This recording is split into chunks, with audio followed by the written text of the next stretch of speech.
O Brasil sabe como revolucionar o transporte público nas metrópoles, mas o desafio é tirar os planos do papel. Um levantamento do BNDES e do Ministério das Cidades mapeou 187 projetos de média e alta capacidade pelo país. São 430 bilhões de reais em investimentos até 2054, incluindo metrôs, trens, corredores de ônibus também. E o diagnóstico está pronto, mas como transformar essa lista em obras viáveis e atraentes para o setor privado? Para analisar esse cenário, a gente conversa com o nosso advogado especialista do setor, notável do nosso canal, Augusto Dalpozo, que já está conosco aqui no estúdio. Tudo bem, Augusto? Tudo bem, você? Bom dia. Tudo jóia? Bom dia, tudo bom? Tudo ótimo. Ótimo estar aqui de volta, presencialmente. É muito bom. Bom, vamos falar então, trouxe aqui na abertura, né, o Brasil já sabendo onde precisa investir em mobilidade. E esse estudo, de alguma forma, acelera com que esses projetos saiam do papel? Olha, esse é um tema extremamente relevante, né? A mobilidade urbana está conectada com aquilo que talvez seja uma das coisas que a gente pode mais valorizar na vida do ser humano, que é o tempo, né? O tempo é escasso, a gente tem pouco tempo e esse tempo ele se transforma também no impacto econômico, né?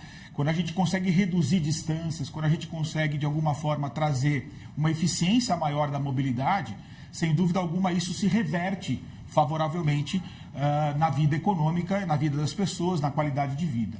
Então, claro, esse diagnóstico que foi feito pelo BNDES junto com o Ministério das Cidades, ele traz realmente um mapa de um planejamento necessário, e a gente está falando de um gap enorme de investimentos que precisam acontecer, mas é óbvio que isso só traz o planejamento. Agora precisamos concretizar, ou seja, precisamos transformar esse grande mapa em projetos viáveis, em projetos concretos que efetivamente tragam essa qualidade para a população. Porque esse potencial financeiro, né, a gente trouxe ali, são 430 bilhões de reais, que quando a gente escuta ali de primeira vez, impressiona, né? É um montante considerável, mas é um dinheiro até que já existe ou a gente está falando aí em custo estimado, por exemplo? Esse é um ponto importante que eu acho que precisa ser frisado. Esses 430 bilhões, eles na verdade não são que o BNDES já fez um cheque e já vai entregar isso para estados e municípios. Aliás, isso é uma outra complexidade, né? Nós temos vários modais de mobilidade e você tem várias entidades federativas de alguma forma que trabalham dentro desses modais. Então, por exemplo, ônibus. Ônibus é serviço público municipal.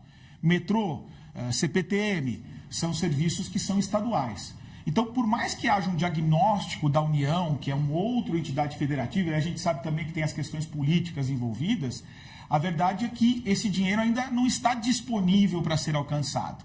Essa financiabilidade vai depender, na verdade, de projetos que são bem estruturados, de projetos que de alguma forma consigam, inclusive, integrar esses modais. E essa talvez seja uma grande dificuldade, um grande desafio.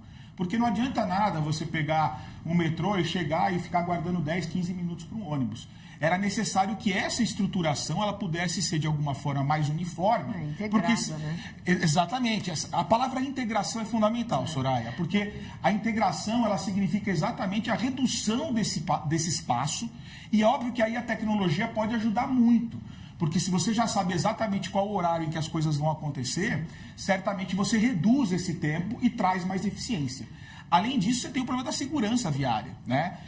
Nesse mesmo estudo, até 2054, procura-se dizer que esses investimentos vão trazer uma redução das mortes aí também das pessoas, além do tempo. Então, assim, é tão importante, é tão relevante esse setor, que a gente precisa realmente, aqui nós estamos para aprofundar exatamente isso, para tentar trazer realmente projetos que de alguma forma transformem a realidade. Agora, exatamente, né? Porque é isso, o plano é a primeira camada, para a gente ver, perceber a necessidade da integração, claro, mas para virar depois implementação mesmo, sair do papel, tem essa camada intermediária que ainda é meio planejamento, né? Porque fazer um projeto ainda é começar a construir as condições. E aí, uma das questões que sempre me chama muita atenção nos planos setoriais, como é o caso da mobilidade, é que eles vêm com uma carinha de tudo ou nada, né? Assim, ou você tem todo o dinheiro na mão para fazer o cheque, ou parece que nada sai do papel. Dá para priorizar? Quer dizer, tudo é importante, é o tempo de todos, o Brasil é gigante. Como que a gente faz uma fila para poder focar, mergulhar? Isso ainda é uma dificuldade para poder depois investir em projetos viáveis mesmo? Porque não vão ter 480 bilhões amanhã. Desse montante aí, em que parte que vai para cada coisa? É metrô, é trens urbanos, é monotrilho, enfim. É uma excelente pergunta, porque você precisa priorizar. Não dá para fazer tudo ao mesmo tempo, não só por uma questão de capacidade mesmo de realização, mas também por conta da financiabilidade. Então, dentro da estrutura do BNDES, o principal valor é dado para o metrô, porque a gente sabe que as obras de metrô elas são realmente muito caras. E elas também envolvem... Né? São demoradas, são longas, são complexas do ponto de vista da parte operacional, da parte de engenharia.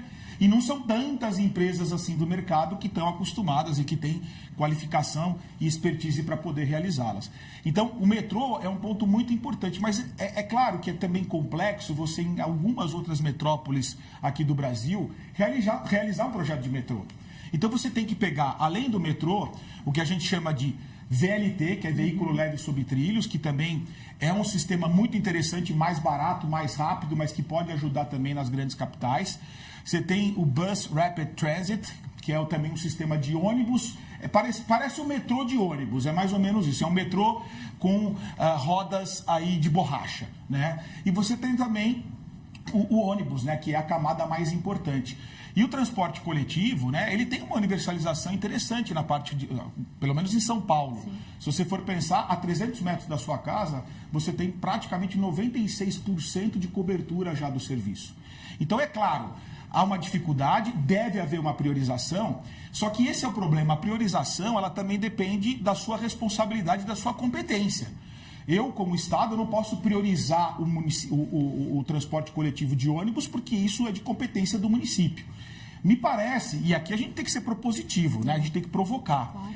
Talvez fosse o caso da gente pensar numa autoridade que pudesse exatamente se preocupar com a integração. Porque, claro, sem tirar nenhuma competência das entidades que de alguma forma já dialogam e já tratam muito bem, inclusive, muitas delas, na questão específica do transporte que elas regulam, talvez seja o caso da gente criar uma outra entidade ou uma estrutura que vai mediar essa integração. E a partir dessa mediação, dessa integração, a gente consegue promover um diálogo. Porque o grande problema é a falta de diálogo entre o poder público. E esse diálogo ele precisa ser técnico, né? É um diálogo que vai trazer números, e aí vem os dados. A gente toma muita decisão no Brasil sem dados. Então, quanto mais a gente puder ter dados que, de alguma forma, em plataformas digitais, e aí vem a infraestrutura digital junto, né? A gente não está falando só de ônibus, só da parte física, nós estamos falando da parte também digital.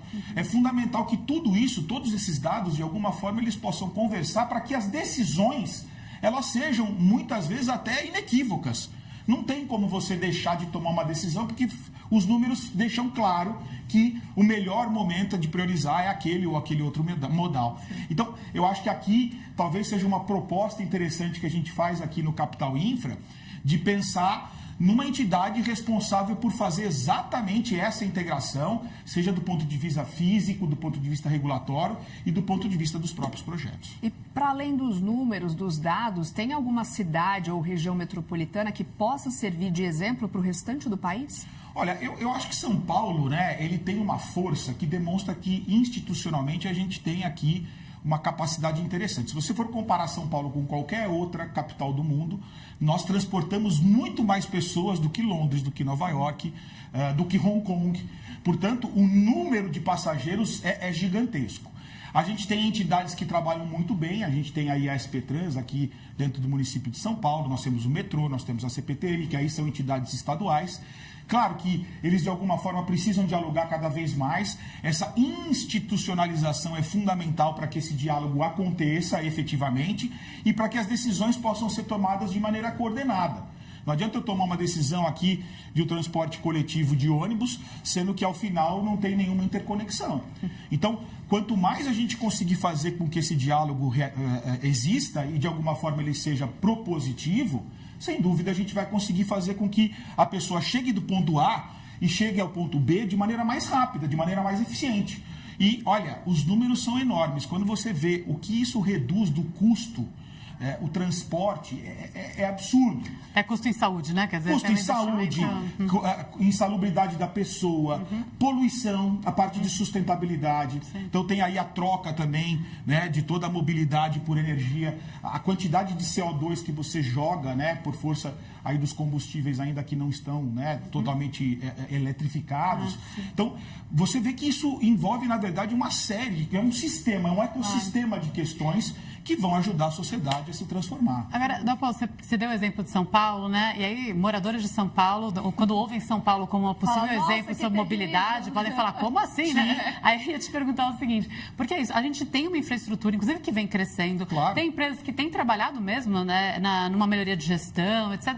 Mas dá essa sensação de que a gente também não tem métrica coletiva para perceber avanço. Sim. E isso também atrapalha investimento. Quando você não sabe, quando você não tem aí um indicador de resultado que é compartilhado, né? Quer dizer, como é muito múltiplo, como medir os avanços na mobilidade de um jeito que pode ser percebido? São horas mesmo? Como é que você vê essa questão? Eu acho que os dados aqui vão nos ajudar a trazer, por exemplo, o tempo de viagem entre as pessoas, entre os bairros. No final das contas, eu sei que a gente pode pensar, né, para quem usa o sistema, fala, poxa, ele não é ideal. Claro, a gente nunca está satisfeito com o sistema. Mas olha, o metrô de São Paulo é um dos metrôs mais importantes do mundo, sem dúvida alguma. Claro, os investimentos são enormes, precisa ser ampliado, não tem dúvida alguma. Talvez a grande falta seja realmente dessa ampliação. E é exatamente isso que a gente está conversando aqui. Se você for imaginar o número de linhas de ônibus que são disciplinadas pela SP Trans, é um absurdo perto de você pensar em outros lugares do mundo. Então, a sensação ela pode existir, mas a verdade é que no final das contas, né, a gente está evoluindo para um caminho melhor. É isso que eu acho que é importante. E acho que essa dialogia, essa conversa, né? Porque o desafio é enorme, o desafio é gigantesco. Se fosse uma coisa simples, uma cidade pequena, São Paulo é uma das principais metrópoles do mundo, né? Então, por mais que a gente faça, a gente está sempre correndo atrás. Essa é a sensação. Mas eu acredito que as nossas instituições, elas possam, sim, cada vez mais serem fortalecidas e, com isso, a gente achar mecanismos de financiabilidade para cada vez mais, não só tornar a ampliação dos modais, mas a qualidade dos ônibus, a qualidade dos trens, a qualidade...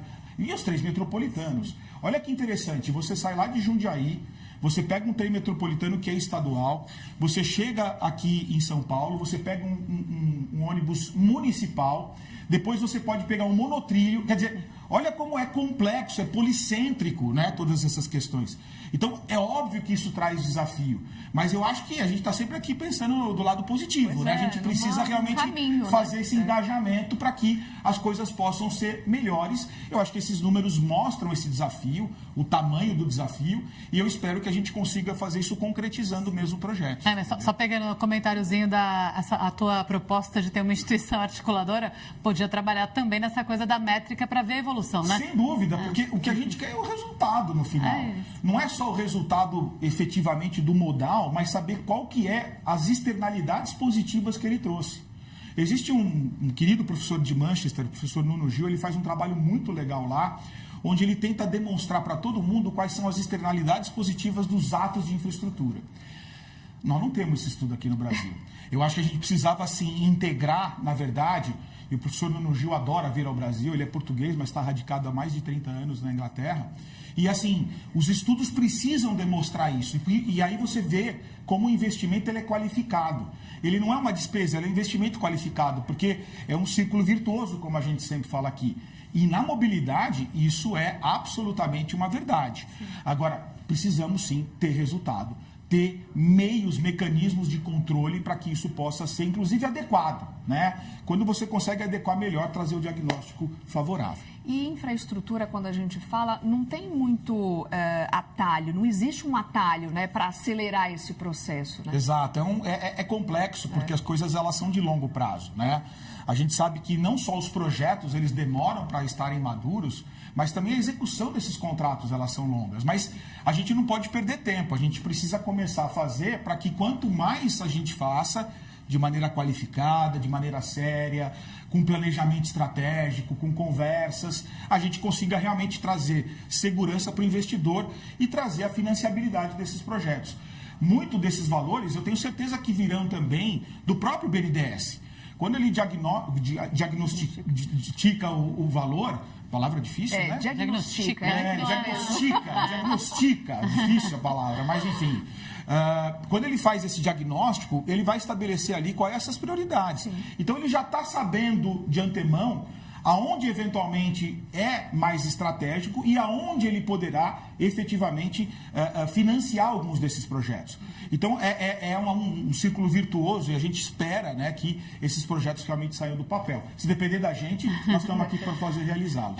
A Soraya falou que não tem atalho, mas tem caminho errado, né, para pegar. Muitos, aliás, muitos caminhos errados. E acho que esses caminhos errados, eles servem muito mais para a gente entender e compreender os erros, para alterar a rota.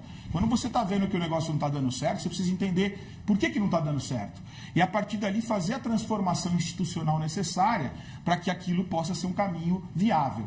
Agora, infelizmente, a gente tem projetos que são muito mal sucedidos. Por quê? Porque foram mal trabalhados, mal estruturados, e a execução deles acabou sendo muito complexa. Você precisa realmente ter uma maturidade para lançar o projeto e emitir um sinal positivo para o mercado, para dizer, olha, este projeto já está maduro. Sabendo que, obviamente, por serem contratos longos, essas alterações elas vão acontecer. Mas ele precisa ter uma premissa já estabelecida que possa, de alguma forma, dialogar com o mercado e dizer, olha, gente, venham investir nesse projeto e, de alguma forma, a gente vai conseguir promover contratos de excelência. O maior gargalo, então, está nesse começo, ou seja, nesse projeto ruim? Começa exatamente na estruturação do projeto. Como um pouco a Mari falou, você tem esse diagnóstico, você tem priorizações, sabendo, olha, eu preciso fazer metrô. Tá, mas metrô aonde? Em que lugar? Quais são as regiões que precisam ser interconectadas? Depois de tomada essa decisão administrativa, que é uma decisão de Estado, né, que precisa ser tomada, você começa a estudar como fazer. Existem várias formas de serem feitas. Uma delas é os mecanismos de concessão e de PPP, onde você traz a iniciativa privada para exatamente promover ali os investimentos. No setor de mobilidade, a gente está falando de basicamente 84% do capital é capital privado. Então, assim, tem muito dinheiro privado já no sistema e isso mostra que há uma confiança, né? De que o mercado tem uma confiança nesse sistema. Senão, nós teríamos aí 10, 15, 20% de investimento privado. Então, é fundamental que, depois de diagnosticado, depois de verificado exatamente qual é o ponto, você começa a concretizar e estruturar um modelo. E esse modelo, ele precisa só tomar um cuidado, que eu acho que é importante falar aqui, que é o seguinte, uma coisa é a remuneração do contrato. Outra coisa é a tarifa que a pessoa paga. A gente não pode aumentar a tarifa de uma forma que a universalização ela não seja conquistada. As pessoas precisam, né, de usarem os modais. Sim. Então, é necessário você identificar o valor da tarifa, mas entender quais outros mecanismos de financiamento você pode ter para que o sistema seja um sistema que pode ser implementado e que possa fazer com que as pessoas utilizem. Não adianta eu colocar R$100 uma passagem de ônibus. Por mais que os valores são grandes, são enormes, nós precisamos estruturar de uma forma com que o valor seja baixo para a população, que a tarifa seja acessível e a estruturação do contrato comporte outras formas de remuneração, e dá para fazer isso com criatividade, a lei permite isso, e aí você consegue construir um sistema de financiabilidade. Outras formas de remuneração, inclusive para além do poder público direto, né? Da concessão. Exato, você tem receitas acessórias, receitas alternativas. O que falta, às vezes, é um pouco de criatividade e imaginação, né? Você tem, por exemplo, uma das grandes discussões hoje é o meio-fio. O meio-fio virou uma grande disputa, porque você para aplicativo, para ônibus, para táxi. O meio-fio é um ponto muito estratégico do ponto de vista da cidade, né? Você tem, além disso, os patinetes, você tem uma série de outras formas de estabelecer ali modais. Então, é importante que isso seja visto de uma forma mais ampla. Não é uma questão só específica de metrô, uma questão específica de trem metropolitano ou de ônibus. Você tem, na cidade, o envolvimento de muitas formas de transporte. Então, se você não tiver uma estrutura organizada, sem dúvida alguma, isso vai prejudicar, inclusive, a saúde da população. E é uma carteira longa, né? Que vai até 2054, exatamente, atravessando aí diversos governos. Né? E mostrando como é realmente relevante você falar de um planejamento que seja a longo prazo. A gente só espera que as interferências políticas elas acabam não ocorrendo aqui. Porque são decisões não de governo, são decisões de Estado. E não há dúvida, qualquer pessoa que sentar lá, não tem dúvida de que mobilidade e outras infraestruturas são fundamentais para o desenvolvimento econômico e social. Por isso, os projetos de longo prazo, eles precisam não sofrer as intempéries políticas. E eu acho que a gente está conquistando isso, né? A cada momento, a cada decisão, a cada forma de acompanhamento desses contratos, a gente consegue produzir uma certa blindagem para que eles possam, de alguma forma, atravessar um período longo. E é isso que a gente espera, para que a gente consiga realmente fazer essa transformação. É o futuro aí da mobilidade, tema do nosso Capital Infra de toda terça-feira. Augusto, mais uma vez, obrigada pela tua participação. Até semana que vem. Imagina, é uma honra sempre estar aqui e eu acho que, assim, realmente é um ponto fundamental. Mobilidade, a gente vai trazer esse assunto para outras formas também, outros modais, vamos descer em metrô, em trem metropolitano. Hoje foi mais genérico, mas eu acho que a gente tem que realmente tratar de cada um deles para entender os desafios e, de alguma forma, tentar fazer essa conexão que a gente quer. Sem dúvida. Obrigada. Obrigado você.